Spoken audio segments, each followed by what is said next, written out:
Hello and welcome, Janet Beckers here with your wonderful web TV tip of the week. Today I'm going to talk to you about trust, and specifically trust with contractors that you may be bringing on, with partners that you may be thinking of going into business with or doing a joint venture with. How do you know if you can trust people? So I'm going to give you the method that I use to be able to know if I can trust somebody enough to bring them on to be a permanent part of my team, if I want to work with them as a joint venture partner, or if I think it's just going to be something that we can kind of, move aside without it having got to an awful betrayal of trust to get there. So this is what you do. Small agreements to start with.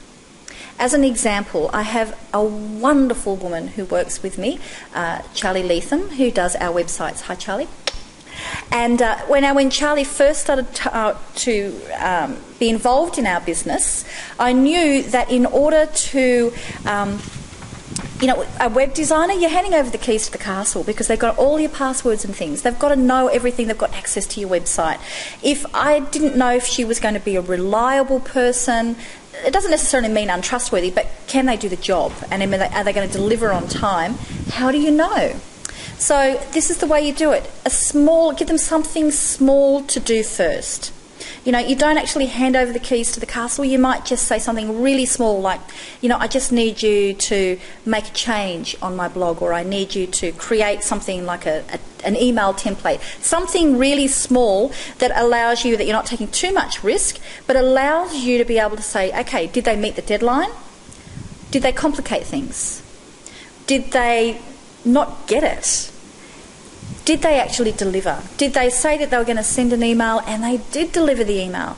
Simple things like this. And then when they've passed that test, then you give them something a little bit bigger until you go, this is somebody who I know that I can trust. Now, it may very well work with, you might have somebody who you're bringing on as a virtual assistant. Instead of throwing them in the deep end and say, yep, you've got the job, let's go for it, give them small jobs to do. Do they keep their word?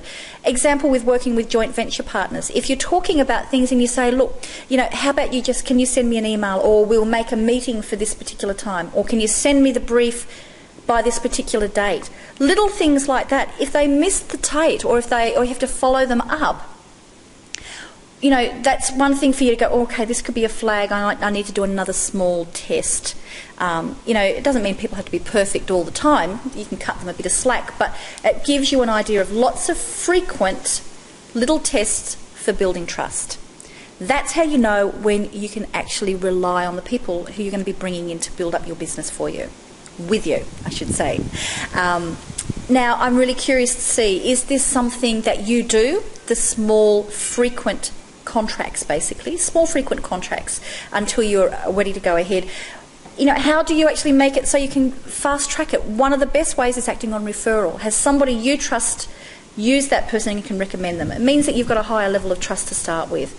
Really curious to know what you think. What's your experience? Any ideas, any questions, please just leave them down below, as always, and I will come and join the conversation. Bye.